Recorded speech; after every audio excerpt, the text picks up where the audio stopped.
तो दोस्तों आज के इस वीडियो में हम सीखने वाले हैं सिंपल सूट की कटिंग कि कैसे सिंपल सूट की कटिंग आप बहुत ही आसानी से कर सकते हैं, क्योंकि इस वीडियो में हम आपको सारा कुछ बहुत ही डिटेल से बताने वाले हैं। तो जैसे कि दोस्तों हमने आपको अपनी पहली वीडियो में सूट से नाप लेना सिखाया था और इस वीडियो में हम आपको उसी नाप की कटिंग करना सिखाएंगे। तो दोस्तों जिन लोगों को कटिंग सीखना है तो वो ये वीडियो देख सकता है। और दोस्तों इस वीडियो को देखने के बाद अगर आपको ये वीडियो पसंद आए तो इस वीडियो को लाइक करें, अगर पसंद नहीं आए तो इस वीडियो को डिसलाइक करें। और दोस्तों जिन लोगों को स्टिचिंग भी सीखनी है वो हमें नीचे कमेंट करके जरूर बताएं। हम अपनी नेक्स्ट वीडियो में आपको इस सूट की स्टिचिंग भी सिखाएंगे। तो चलिए अब कटिंग करना सीख लेते हैं सूट की।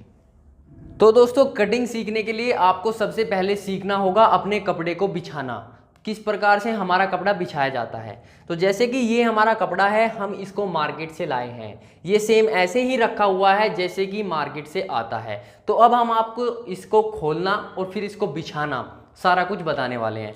तो इसको खोलना कैसे है, देखिए सबसे पहले ऐसे खोल लीजिए, ऐसे, और फिर ऐसे, और जो फिर ये कपड़ा है ये ऐसे। उसके बाद दोस्तों आपको करना क्या है, बस सिर्फ अपने कपड़े को ऐसे खोल देना है। तो ये देखिए ये हमारा 2 मीटर कपड़ा है और हमारा जो साइज़ है वो 2 मीटर कपड़े में से आराम से बन जाएगा। तो दोस्तों जैसे कि हमने अपने कपड़े को खोल लिया है, अब हम आपको एक चीज़ और बताते हैं कि कपड़े को फोल्ड करने के लिए आपको क्या पॉइंट याद रखना है और क्या पॉइंट ध्यान रखना है।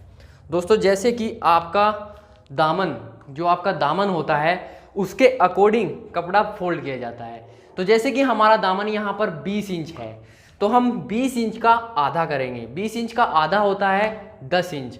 दोस्तों आपको अपने दामन के अकॉर्डिंग ही कपड़ा फोल्ड करना है बिल्कुल। तो दोस्तों जैसे कि हमारे दामन का आधा 10 इंच है, उसमें हमें 1.5 इंच का मार्जिन भी ऐड करना है, यानी कि 20 का आधा 10 इंच और 10 इंच में फिर हमें 1.5 इंच ऐड करना है, वो हो जाएगा 11.5 इंच। तो पहले हम अपने कपड़े को थोड़ा इस प्रकार ऐसे फोल्ड कर लेते हैं।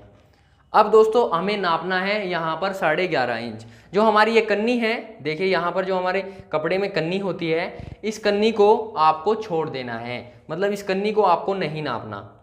तो हमने जैसे कि यहाँ पर अपने कपड़े को ऐसे फोल्ड कर लिया है। फोल्ड करने के बाद अब हम अपने इंची टेप को जो है दोस्तों देखिए यहाँ पर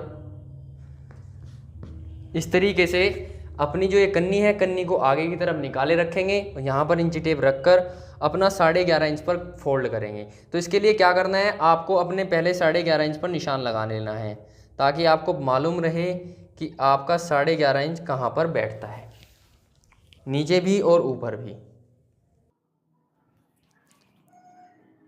तो अब दोस्तों जैसे कि यहाँ पर हमें अपना कपड़ा ऐसे पकड़ना है मार्क से और ऐसे थोड़ा हिला हिलाकर बिल्कुल बराबर ऐसे कर देना है।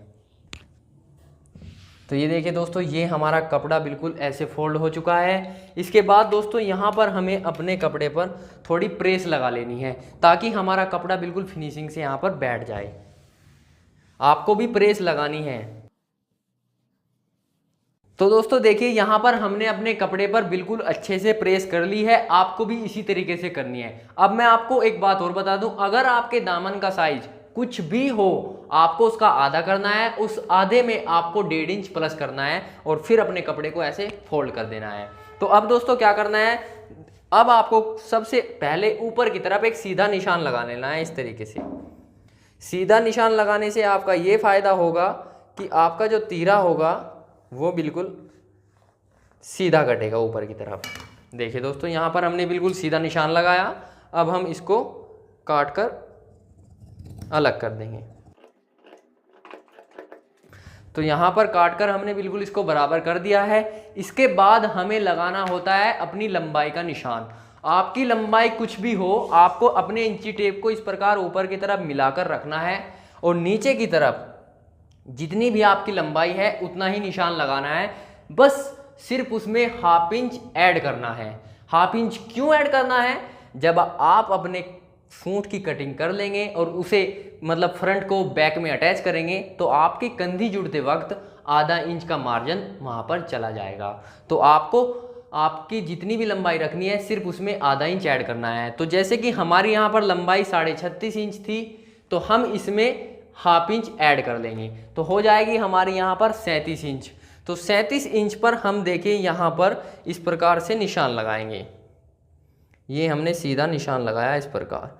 अब आपको एक काम और करना है, आपको इसमें 2.25 इंच, 2 इंच या 2.25 इंच ऐड करना है। अगर आप अपने सूट की में तुरपाई करते हैं, अगर आप सिलाई से फोल्ड करते हैं तो आप 1 इंच लें, अगर आप तुरपाई से फोल्ड करते हैं तो आप 2 या 2.25 इंच लें। तो हम यहाँ पर नीचे की तरफ 37 में 2 इंच और ऐड कर देते हैं मार्जिन के लिए, जो तुरपाई के लिए फोल्ड होगा इस प्रकार से। अब हमें क्या करना है दोस्तों, अब हमें लगाना है अपने आर्म होल का निशान। आर्म होल का निशान जो हम लगाएंगे ऊपर से 6.5 इंच यानी कि 6.5 इंच पर लगाएंगे इस तरीके से। 6.5 इंच पर दोस्तों 95% 6.5 इंच पर ही निशान लगाते हैं ज़्यादातर। 44 इंच ब्रेस्ट तक आपको भी 6.5 इंच पर निशान लगाना है सिंपल सूट की कटिंग करने के लिए। उसके बाद क्या करना है दोस्तों, आपको लगाना है अपनी कमर का निशान। इंची टेप को यहीं रखे रहना है। उसके बाद जो कमर का निशान लगाया जाता है वो लगाया जाता है 14 इंच पर। अगर आपकी जो हाइट है, मतलब कि नॉर्मल हाइट है, कम हाइट है, तो आपको 14 इंच पर निशान लगाना है। अगर आपकी हाइट थोड़ी ज़्यादा है तो आपको 14.5 इंच पर निशान लगा लेना है।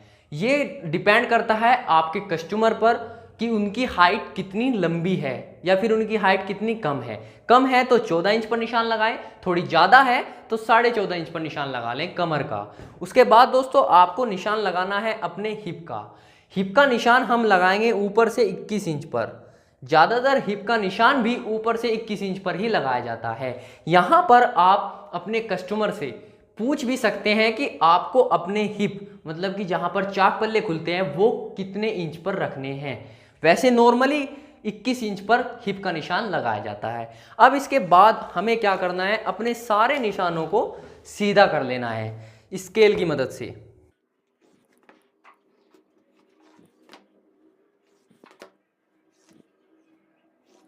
दोस्तों ये हमने अपने सारे निशान जो हैं सीधे कर लिए हैं। अब हमें क्या करना है, ये चीज़ आप ध्यान से देखिए। अब हमें लगाना है निशान अपने तिहरे का। तो दोस्तों तीरा जो रखेंगे, हम रखेंगे अपना 13 इंच, क्योंकि हमने जब नापा था हमारा 13 इंच आया था तीरा। तो अब हम क्या करेंगे, यहाँ पर 13 इंच रखने के लिए 13 इंच का आधा करेंगे, वो होगा 6.5 इंच यानी कि 6.5 इंच। अब हम अपना 6.5 इंच जो है दोस्तों यहाँ से 6.5 इंच इस प्रकार नापेंगे ऐसे। तो ये हमने यहाँ पर 6.5 इंच पर निशान लगा दिया। अब इसके बाद नीचे की तरफ जो आपकी ये ब्रेस्ट लाइन है, इस पर निशान लगाना है। इस पर निशान कैसे लगाना है और क्यों लगाना है, इस पर निशान हमें दोस्तों, जैसे हमने यहाँ पर 6.5 इंच पर अपना तीरा रखा है, आपका तीरा चाहे कितना भी हो आपको उसका आधा करके निशान लगा लेना है। फिर उसके बाद उस तीरे में से 1 इंच कम कर लेना है। जैसे कि यहाँ पर हमने 6.5 इंच पर निशान लगाया, उसमें से 1 इंच कम किया तो वो होगा 5.5 इंच। अब हम यहाँ पर 5.5 इंच पर निशान लगा देते हैं।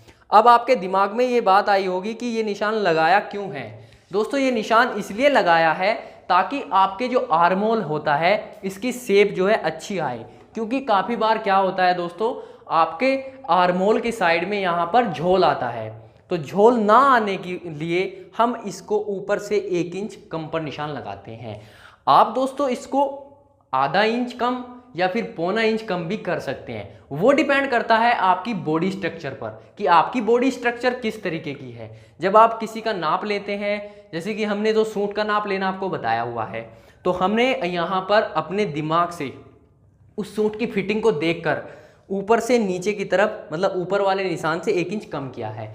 आपको भी ऐसे ही कम करना है। और अब हम दोस्तों अपने इन निशानों को एक दूसरे से मिला लेंगे इस तरीके से। तो यहाँ पर ये हमने अपने निशान मिला लिए हैं। अब आपको क्या करना है, आपको लगाना है निशान अपनी ब्रेस्ट का। तो जैसे कि हमने यहाँ पर अपने सूट का नाप लिया हुआ है, तो इसमें आपको कोई भी लूजिंग नहीं डालनी है, ये चीज़ आपको ध्यान रखना है। तो जैसे कि हमारी ब्रेस्ट यहाँ पर 36 इंच है, अगर आप सूट से नाप लेते हैं तो आपको कोई लूजिंग नहीं डालनी है। जितनी भी आपकी ब्रेस्ट है उसका चौथाई भाग करना है, यानी कि जैसे कि हमारी ब्रेस्ट 36 इंच है तो हम यहाँ पर 36 को 4 से डिवाइड करेंगे और बराबर में जो हमारा आएगा वो आएगा 9 इंच। देखिए हमने यहाँ पर अपनी 36 इंच ब्रेस्ट को 4 से भाग किया तो हमारा आया हुआ है 9 इंच। आपकी ब्रेस्ट कुछ भी हो, मान लीजिए 40 इंच आपकी ब्रेस्ट है, तो आपको क्या करना है, 4 से भाग करना है और उसी का मार्क आपको यहाँ पर लगा देना है। उसमें कोई लूजिंग नहीं डालनी, ये चीज़ आपको ध्यान रखनी है। तो यहाँ पर हम डायरेक्टली 9 इंच पर अपना मार्क ऐसे लगा देते हैं। 9 इंच यहाँ पर रखा अपने कोने पर इधर की साइड, और ऊपर पीछे ऊपर की तरफ यहाँ पर 9 इंच पर निशान लगा दिया। अब इसके बाद दोस्तों आपको जो निशान लगाना है वो लगाना है अपनी कमर का निशान। तो कमर देखिए हमारी यहाँ पर 30 इंच है, तो 30 इंच का भी आपको चौथाई भाग करना है। तो देख लीजिएगा, जैसे कि हमारी कमर जो थी 30 इंच है, थोड़ा इसको, जैसे कि हमारी कमर जो है 30 इंच है, 30 का आपको चौथाई भाग करना है, वो आएगा करीबन 7.5 इंच। तो ये देखिए दोस्तों, यहाँ पर हमने अपना 7.5 इंच पर निशान लगाएंगे। अगर आपकी कमर ज़्यादा होती है तो आपको उसको 4 से डिवाइड करना है, जितना भी आता है यहाँ पर उतने पर ही मार्क लगा लेना है। तो हमारा जो आया है यहाँ पर 7.5 इंच आया है, तो हम अपना 7.5 इंच पर निशान लगाएंगे। उसके बाद दोस्तों आपको निशान लगाना है अपने हिप का। हिप में भी आपको कोई लूजिंग नहीं देनी है। लूजिंग क्यों नहीं देनी है, क्योंकि आपने अपने सूट से नाप लिया था, ये चीज़ आपको ध्यान में रखनी है। तो देखिए दोस्तों, जैसे कि हमारे हिप यहाँ पर 37 इंच है, 37 इंच, तो हमें इसको भी 4 से डिवाइड करना है। तो जैसे कि हम 37 इंच को 4 से डिवाइड करेंगे तो वो आएगा हमारा 9.25 इंच, यानी कि 9.25 इंच। अगर आपके हिप कुछ भी होते हैं, मान लीजिए कुछ भी है टू जेड, सिर्फ आपको उसको डायरेक्टली 4 से डिवाइड करना है और उतना ही मार्क आपको यहाँ पर लगा देना है। तो हमारे यहाँ पर 9.25 इंच आए हैं, तो हम यहाँ पर 9.25 इंच पर ऐसे मार्क लगा देते हैं। अब दोस्तों बारी आती है दामन की। तो हमारा जो दामन था वो 20 इंच था फ्रंट पल्ले का, और जो टोटल मान ली जो टोटल देखा जाएगा वो था 40 इंच। अगर आप टोटल नापते हैं तो आपको 4 से डिवाइड करना है। अगर आप फ्रंट का पल्ला नाप लेते हैं अपने सूट से, जैसे कि वो 20 इंच था हमारा, तो आपको उसको 2 से भाग करना है, मतलब कि 2 से डिवाइड करना है। तो 20 का आधा होगा 10 इंच। तो हमें यहाँ पर अब अपना 10 इंच पर ऐसे मार्क लगा देना है। आपका दामन कुछ भी हो, आपको भी इसी तरीके से निशान लगाना है अपने दामन का हाफ करके। तो दोस्तों अब आपको क्या करना है, अब आपको अपने सारे निशान जो हैं सीधे कर लेने हैं, सारे निशान एक दूसरे से मिला लेने हैं।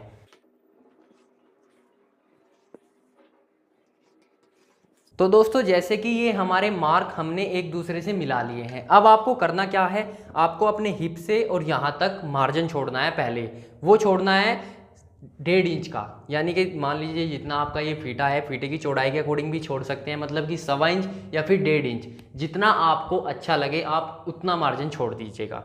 तो हम यहाँ पर इतना मार्जिन यहाँ पर ऐसे छोड़ देते हैं। यहाँ पर हमने दोस्तों मार्जिन अभी इसलिए नहीं छोड़ा क्योंकि यहाँ पर जो है हम अपने अकॉर्डिंग काट लेंगे, या फिर आप एक काम कर सकते हैं, यहाँ पर भी मार्जिन छोड़ सकते हैं ऐसे। यहाँ पर थोड़ी शेप दे दें क्योंकि आपको यहाँ पर सीधा नहीं काटना है, थोड़ा शेप देकर काटना है। अब दोस्तों बारी आती है यहाँ पर आर्म होल के मार्क लगाने की, कि आपको आर्म होल की शेप कैसे देनी है। ये शेप देना बहुत ही मुश्किल होता है काफ़ी लोगों के लिए, तो हम आपको एक तरीका बताते हैं।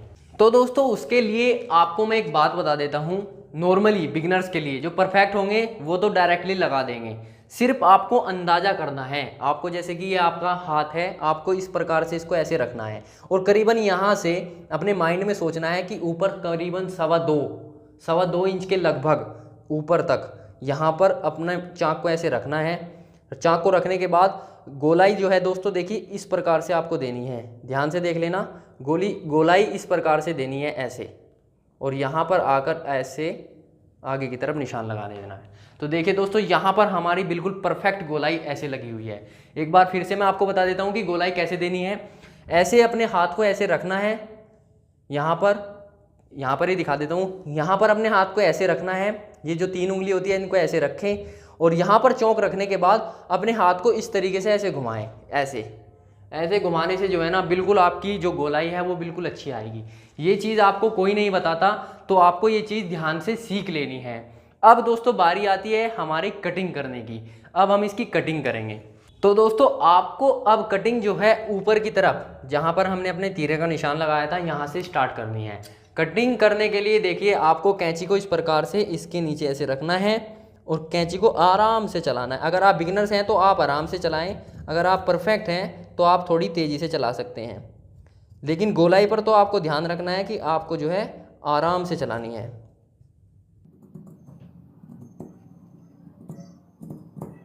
तो देखिए दोस्तों यहाँ पर हमारी जो गोलाई है ऐसे कट चुकी है। अब इसके बाद क्या करना है, हमें यहाँ पर अपनी जो ये हमने मार्जिन छोड़ा था, मार्जिन वाले मार्क पर ही ऐसे कटिंग कर देनी है। यहाँ पर थोड़ी गोलाई लेके चलेंगे ताकि आपके सूट में सिलाई लगाते वक्त थोड़ी फिनिशिंग आ जाए। आपको मतलब इसी गोलाई के अकॉर्डिंग सिलाई लगानी है। जब आप यहाँ पे सिलाई लगाएंगे तो इसी गोलाई के अकॉर्डिंग सिलाई लगानी है, ऐसे नहीं सीधी ऐसे सिलाई नहीं लगानी है, थोड़ी गोलाई में सिलाई लगानी है। अब हम सारे ऊपर से नीचे तक इसको काट देते हैं।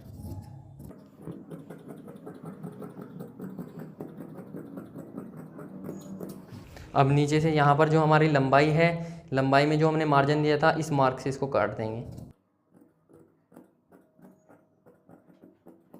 तो देखिए दोस्तों जैसे कि ये हमारा फ्रंट यहाँ पर कट चुका है, ये देख लीजिएगा आप, ये हमारा फ्रंट है। अब हम इसको थोड़ा अलग रख देते हैं क्योंकि अब हमें बैक निकालना है।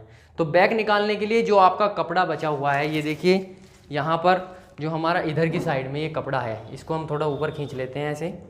जो हमारा ये साइड में कपड़ा है इसमें से हम अपना बैक निकालेंगे। तो दोस्तों बैक निकालने के लिए भी आपको सेम प्रोसेस करना है। पहले 11.5 इंच अपने कपड़े को फोल्ड कर लेना है और इस पर फिनिशिंग के साथ प्रेस लगा लेनी है।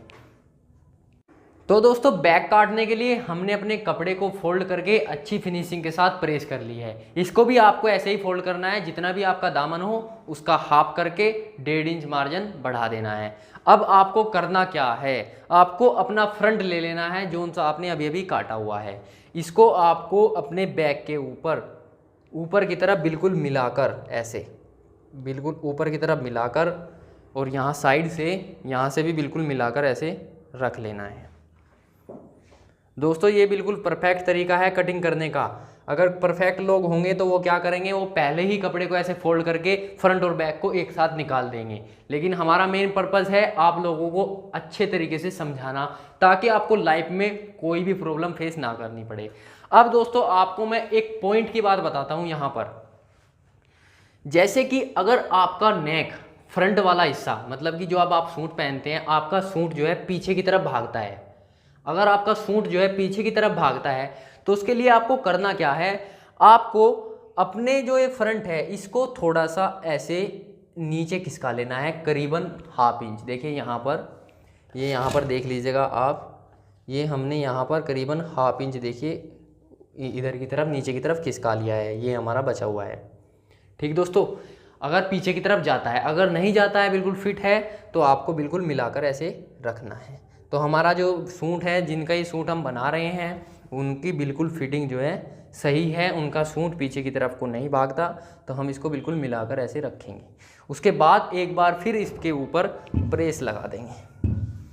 प्रेस लगाना एक मेन पॉइंट होता है दोस्तों। अगर प्रेस लगाकर आप कटिंग कर रहे हैं ना, तो आप किसी का भी सूट बनाते हैं, अपना या अपने किसी फ्रेंड का या अपनी मदर का या फिर अपनी सिस्टर का, किसी का भी सूट बनाते हैं कस्टमर का, तो जो भी वो सूट पहनेगा वो खुश हो जाएगा।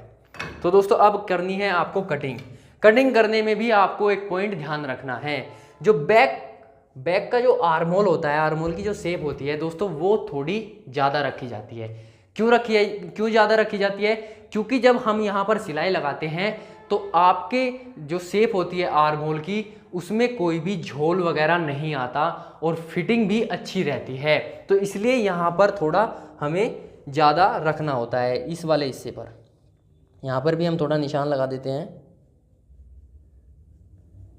इस तरीके से। देखिए दोस्तों, बैक के लिए ऐसे थोड़ा ज़्यादा रखना होता है इस तरीके से। बस ये अंदाज़ा होता है, आप अपनी शेप के अकॉर्डिंग रख सकते हैं। अब हम ऊपर से इसकी कटिंग करेंगे। जो हमारा बैक आर्महोल है सिर्फ यहाँ पर कटिंग करेंगे, बाकी सारा कुछ सेम काट देंगे।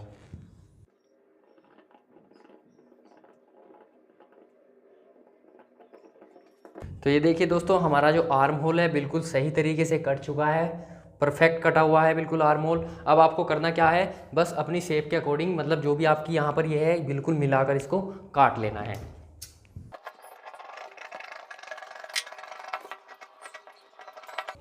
तो दोस्तों देखिए यहाँ पर जो हमारा फ्रंट और बैक है बिल्कुल कटकर तैयार हो चुका है। अब इसके बाद जो होती है हमारी आस्तीन काटी जाती है, लेकिन उससे पहले आपको एक पॉइंट, मतलब कि एक काम करना होता है। क्या काम होता है वो, मतलब यहाँ पर कट लगाने होते हैं। जैसे कि ये वाला निशान है लेंथ वाला, हिप वाला, कमर वाला, और यहाँ पर ये वाला, इन पर आपको कट लगाने होते हैं। कट कैसे लगाते हैं, अपनी उंगली को ऐसे मार के नीचे रखना है और कैंची से ऐसे काट देना है। ये देखिए यहाँ पर कितना अच्छा कट लगा है, बिल्कुल ध्यान से देख लीजिएगा, ऐसा कट लगाना है आपको। अब इसके बाद क्या करना है, यहाँ पर कट लगा लेना है, हिप पर, कमर पर और ऊपर की तरफ।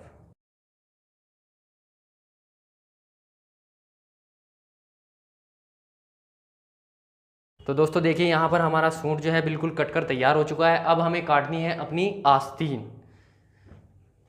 तो दोस्तों आस्तीन काटने के लिए जो हमारा साइड से कपड़ा बचा हुआ है, इसको फोल्ड कैसे करना है देखिए। अपना ये वाला कोना पकड़ना है, इधर वाला और इधर वाला, इन दोनों को ऐसे मिलाने हैं, ऐसे मिलाया और फिर अपना ऐसे इसको किया और फिर थोड़ा झटक दिया। झटकने से क्या होगा, जो झोल वगैरह होगी सारी निकल जाएगी। अब इसको हमें ऐसे फोल्ड कर देना है। फोल्ड करने के बाद आपको क्या करना है, जो आपका ये एक्स्ट्रा कपड़ा निकल रहा है इसको काट कर फेंक देना है। ये कोई काम का नहीं है अभी। तो देखिए दोस्तों हमने यहाँ पर इसको ऐसे फोल्ड किया। अब फोल्ड करने के बाद इस पर हम एक बार फिर प्रेस लगा लेंगे। तो दोस्तों प्रेस लगाने के बाद आपको क्या करना है, सबसे पहले आपको नीचे से जो है कपड़ा बिल्कुल बराबर कर लेना है। ऐसे यहाँ पर फेटा रखेंगे और ऐसे लगा के इसको काट कर फेंक देंगे। अब आपको क्या करना है, पहला जो निशान लगाना है, सबसे पहला निशान देख लीजिएगा, आपको 1.5 इंच का लगा देना है। ये क्या है, ये है मार्जिन, जो आस्तीन की गोलाई के लिए नीचे की तरफ फोल्ड होता है। तो यहाँ पर हम 1.5 इंच का ऐसे मार्क लगा देते हैं। ऐसे मार्क लगाया और इस मार्क को अब हम सीधा कर देते हैं। मार्क को इस प्रकार सीधा करने के बाद अब आपको लगानी है अपनी आस्तीन की लंबाई। तो दोस्तों आस्तीन की जो हमारी लंबाई थी वो देखिए यहाँ पर हमने 17 इंच ली हुई थी। 17 इंच हमारी आस्तीन की लंबाई थी। तो इसमें हम क्या करेंगे, 17 इंच में हमें आधा इंच ऐड करना होगा, जो कि हमने आपको नाप लेते वक्त बताया था कि हमें मार्जिन जो होता है कटिंग करते वक्त देना होता है। तो हमें 17 इंच में हाफ इंच ऐड कर देना है, तो वो हो जाएगा 17.5 इंच, यानी कि 17.5 इंच। तो यहाँ पर इंची टेप को रखकर ऊपर की तरफ 17.5 इंच पर ऐसे निशान लगा लेंगे। तो दोस्तों ये हमारा निशान हुआ। और अब दोस्तों हम इस निशान को भी ऐसे सीधा कर लेंगे। इसके बाद दोस्तों हमें एक निशान लगाना होता है अपनी नीचे की तरफ 3 इंच का, क्योंकि इस निशान से जो 3 इंच नीचे की तरफ निशान लगता है वो लगता है शेप का। जब हमें अपनी आर्म होल की यहाँ पर शेप देनी होती है ऐसे कुछ, तो उस शेप को जो दिया जाता है वो ऊपर से नीचे की तरफ 3 इंच तक दिया जाता है। तो हम यहाँ पर ऊपर से नीचे की तरफ सीधा 3 इंच पर जो है मार्क लगा लेते हैं और इसको भी ऐसे सीधा कर देंगे। तो दोस्तों ये निशान भी सीधा करने के बाद अब बारी आती है आर्म होल की, कि आपको अपने आर्म होल कितना रखना है आस्तीन का। दोस्तों वो रखा जाता है सूट के अकॉर्डिंग। जैसे कि हमने अपने सूट का जो आर्म होल लिया था वो लिया था 6.5 इंच। तो 6.5 इंच अगर हमने सूट का आर्म होल लिया हुआ है तो आपको अपनी आस्तीन का जो आर्म होल लेना होगा वो हाफ इंच एक्स्ट्रा लेना होगा। आप अपने सूट का आर्म होल कितना भी रख लो, 7 इंच रखते हो या 8 इंच रखते हो, कितना भी रखते हो, बस उसमें हाफ इंच ऐड करके अपने आस्तीन का आर्म होल काट लेना है। तो हम यहाँ पर 7 इंच पर अपना निशान लगाएंगे, क्योंकि हमने जो सूट का आर्म होल रखा हुआ था वो 6.5 इंच था। तो हम ऐसे यहाँ पर 7 इंच पर निशान लगाएंगे। जो ये वाला निशान हमने लगाया था 3 इंच वाला, ये भी पॉइंट आपको ध्यान रखना है। इस वाले निशान पे 7 इंच का निशान लगता है, ऐसे ऐसे लगाया। अब बारी आती है दोस्तों नीचे की तरफ गोलाई की, कि आपको अपनी गोलाई कितनी रखनी है आस्तीन की। तो जैसे कि हमने नाप लेते वक्त अपने आस्तीन की गोलाई नापी थी वो थी हमारी 9 इंच। तो हम क्या करेंगे, 9 इंच का सीधा हाफ करेंगे, हाफ होगा 4.5 इंच। तो यहाँ पर हम 4.5 इंच पर ऐसे निशान लगा देते हैं। अब हम इनको एक दूसरे से ऐसे मिला लेंगे और अब इसके बाद जो बारी आती है वो आती है शेप की, कि आर्म होल मतलब जो आपकी आस्तीन होती है उसकी शेप कितनी रखनी होती है। उससे पहले आप चाहें तो यहाँ पर थोड़ा मार्जिन छोड़ सकते हैं बराबर में, ऐसे फीटा रख कर ही छोड़ रहे हैं हम मार्जिन, आप अपने अकॉर्डिंग छोड़ लें। 1.25 इंच या 1.5 इंच का मार्जिन छोड़ा जाता है नॉर्मली। अब आती है बारी दोस्तों शेप की, कि आपको शेप कैसे देनी है। यहाँ से अपने ऐसे जो है अपना जो जिस चीज़ से भी आप मार्क लगा रहे हैं चाक से, तो आपको यहाँ से ऐसे शेप देनी है कुछ इस प्रकार से। देख लीजिएगा, हम आपको दिखा देते हैं। ऐसे चलना है और फिर ऐसे जाते हुए बस ऐसे इसको मिला देना है। तो ये देखिए दोस्तों, ये कुछ ऐसी शेप आनी है आपकी। अगर दोस्तों आप भी ऐसी शेप देते हैं तो आपकी जो आस्तीन होगा जब सूट में अटैच होगा तो झोल बिल्कुल नहीं आएगा, क्योंकि शेप जो होती है ना मेन मैटर करती है फिनिशिंग के लिए। तो अब हम क्या करेंगे दोस्तों, अब हम अपनी शेप के अकॉर्डिंग इसको काट देंगे।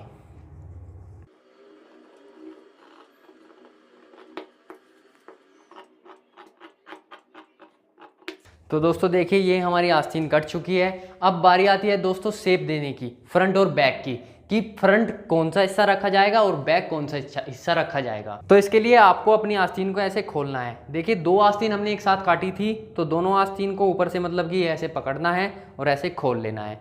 अब दोस्तों आपकी मर्जी है कि आपको कौन सा हिस्सा फ्रंट का बनाना है और कौन सा बैक का बनाना है, ये आपके ऊपर डिपेंड करता है। जिधर की तरफ भी आप शेप दे देंगे वो आपके फ्रंट का हिस्सा हो जाएगा। शेप जो होगी दोस्तों कुछ यहाँ से ऐसे दी जाएगी, इस प्रकार से यहाँ से शुरू करेंगे और ऐसे देते हुए इसको ऐसे मिला देंगे।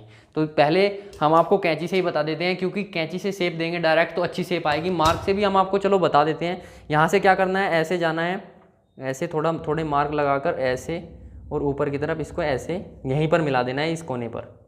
ये देखिए, तो दोस्तों ये हमारी शेप का निशान लगेगा बिल्कुल परफेक्ट। तो इसके लिए अब हम क्या करेंगे, इसको ऐसे मार्क पर ही काट देंगे। जिधर आपकी शेप होती है दोस्तों, ये चीज़ आपको ध्यान रखनी है, वही आपका फ्रंट वाला हिस्सा है, मतलब कि वही आपके सूट के फ्रंट पार्ट में जुड़ेगा उधर की साइड से ही। अब फिर हम इसको ऐसे फोल्ड कर देते हैं, और फोल्ड करने के बाद क्या करेंगे, यहाँ पर कट लगा लेंगे अपने जो ये वाले हिस्से हैं, मतलब कि जहाँ पर हमारी गोलाई है यहाँ पर और यहाँ पर। कट लगाना भी बहुत ज़्यादा ज़रूरी होता है, क्योंकि कट लगाने से पता रहता है कि हमारा आस्तीन कहाँ तक जुड़ने वाला है।